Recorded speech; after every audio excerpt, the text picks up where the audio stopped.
صباح الخير لكل مشاهدين الام تي في.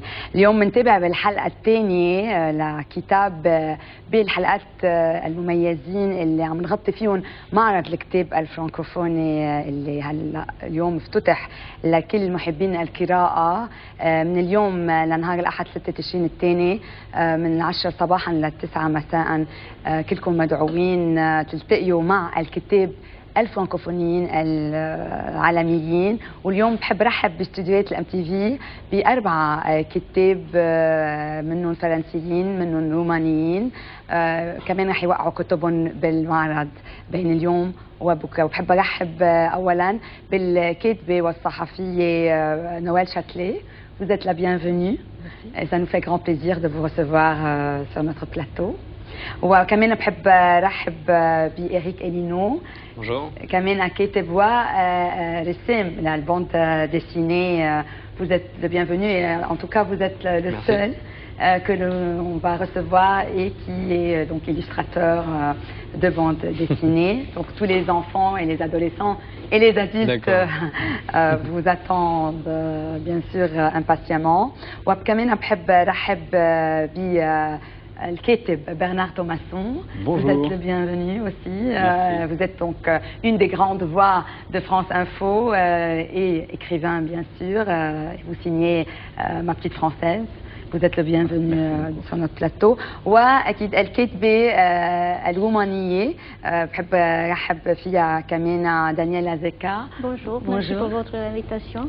Ça nous fait grand plaisir en tout cas d'avoir aussi des auteurs étrangers dont les livres sont traduits en français. Merci. Vous êtes les bienvenus. بحب اكيد ابدا بنوال شاتلي. بدي اعرفكم عليها من مواليد فرنسا سنه 1944 وهي كاتبه واستاذه جامعيه فرنسيه حائزة على دكتوراه بالعلوم الاجتماعية، وشغلت منصب مديرة المركز الفرنسي بفلورنس ومن سنة 1989 ل 1991. وهي من سنة 2003 نائبة رئيس جمعية لا سوسيتي دي جون دو لاتر، وزوجها الفيلسوف الراحل فرانسوا شاتلي، وهي أخت الرئيس الوزراء الفرنسي السابق ليونيل جوسبان. وهي مثلت بأفلام تلفزيونية وسينمائية مهمة منها لا بانكير مع رومي شنايدر سنة 1980. كمان حائزة على عدد كبير من الجوائز الأدبية منها بري غونكور لكتابها إستوار دو بوش سنة 1987 وعلى كمان ليجيون دونور. أصدرت أكثر من 15 كتاب منهم 6 روايات. واليوم رح نتحدث عن كتابها الجديد اللي رح توقعوا بالصالون دو ليفر Entretien avec le marquis de Sade. Donc vous allez signer votre ouvrage Entretien avec le marquis de Sade. Et je voudrais savoir pourquoi avez-vous choisi ce personnage dont la personnalité est très complexe, et pourquoi ce genre d'entretien fictif, des questions posées et des réponses que vous avez puisées bien sûr dans les ouvrages du marquis de Sade. Alors ce livre, cet entretien, est le premier d'une collection chez Plon. Et le principe, c'est de demander à un écrivain d'écrire un dialogue fictif avec un personnage du passé, ce qui est le cas, de telle manière que le personnage réponde uniquement par les textes qu'il a écrits. Donc c'est un artifice, il est vrai, mais un artifice qui va plus loin qu'un artifice, parce que on se met dans la situation de le rencontrer, ce personnage. Moi, je décide, par exemple, de le voir un an avant sa mort, le 2 décembre 1813, à Charenton. Il est dans cet asile de fous où il finira ses jours. Et c'est un vieillard usé, découragé, par 27 ans d'emprisonnement. On n'imagine pas que le marquis de Sade a passé tant de temps en prison, et dans toutes les prisons d'ailleurs des gouvernements successifs qu'il a connus.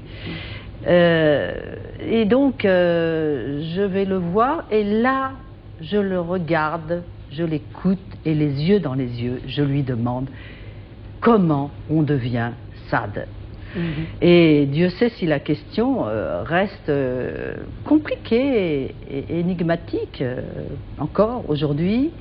Comment on peut devenir le théoricien du mal et comment on peut avoir créé une œuvre aussi épouvantable et en même temps aussi grandiose, si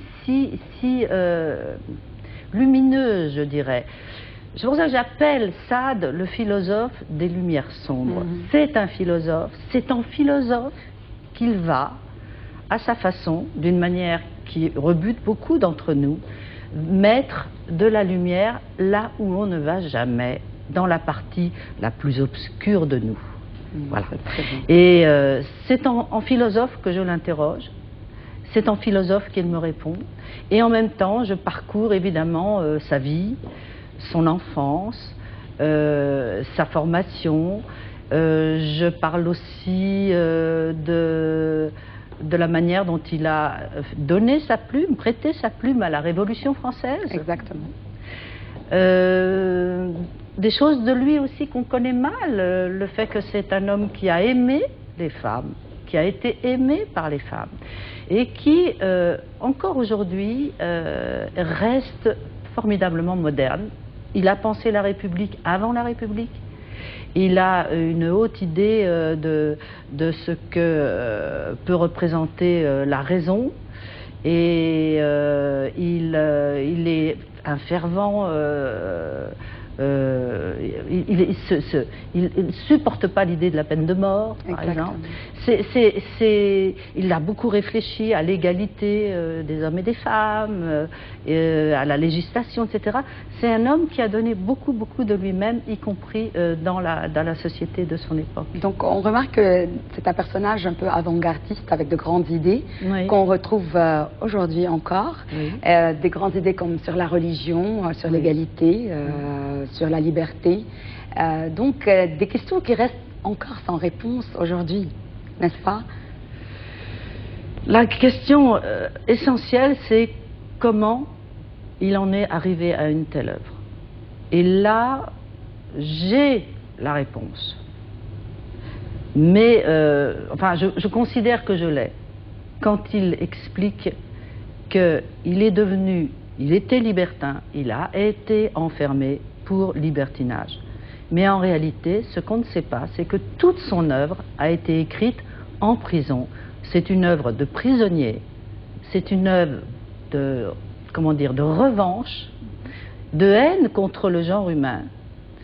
Et il raconte finalement, il explique un petit peu l'extrémité de son œuvre par le fait qu'il est devenu plus méchant encore en prison qu'il ne l'était auparavant. C'est comme un message quand même que parfois la prison, c'est pas parfois, que la prison c'est pas une solution pour calmer peut-être les cruautés d'une personne. Oui, et puis la mauvaise nature d'une personne. Il pense que finalement, si un homme est né mauvais, il n'en est pas responsable. Et il ne comprend pas qu'on puisse le punir pour quelque chose qu'il n'a pas forcément voulu, que la nature a voulu à sa place. Exactement. Donc on voit à quel point de temps en temps il glisse vers il légitime en quelque sorte la violence et le mal en disant mais vous m'avez fait mal aussi à moi.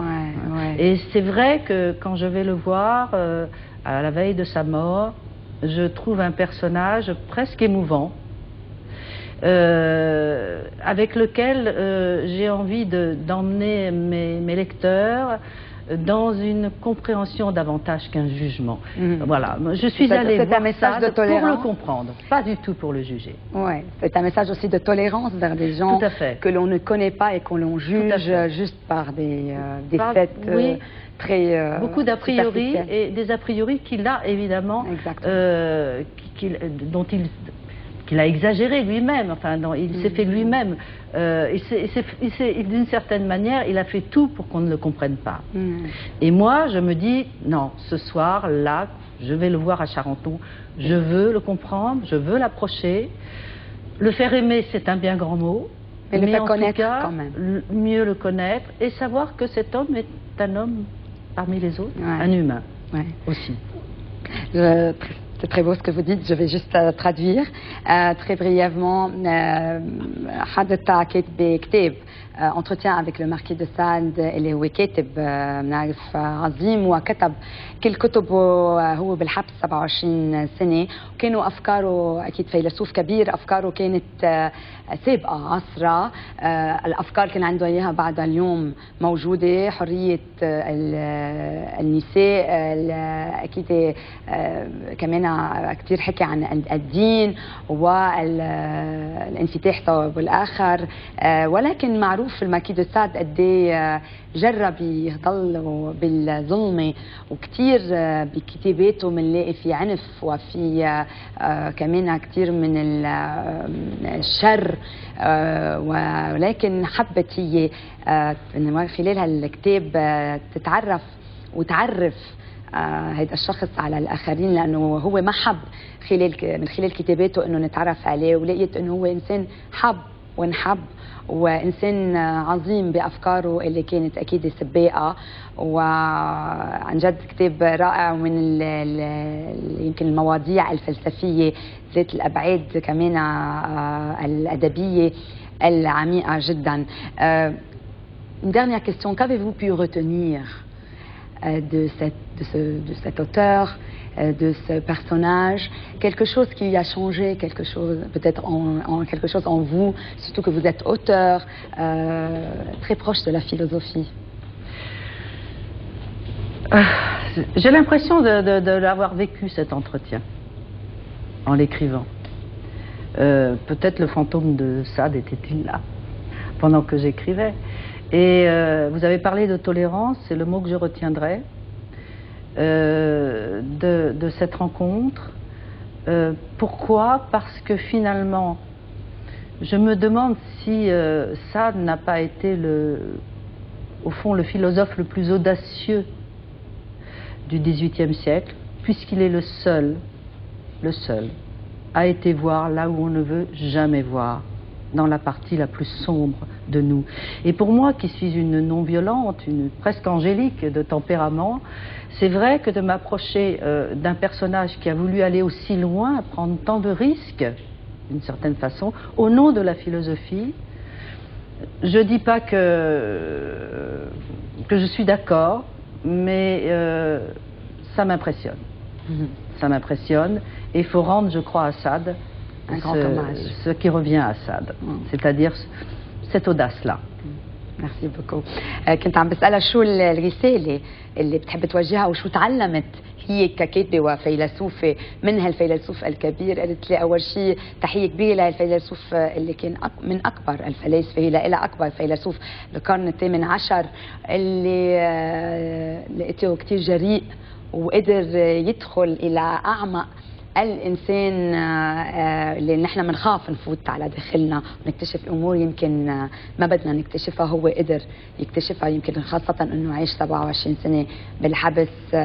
واكيد الرساله اللي هي بتقولها وبتحب توجهها للكل هي الانفتاح للاخر، انه واحد ما يجهل الثاني، يتعرف عليه ويفهمه، واكيد يمكن يتعلم انه يحبه.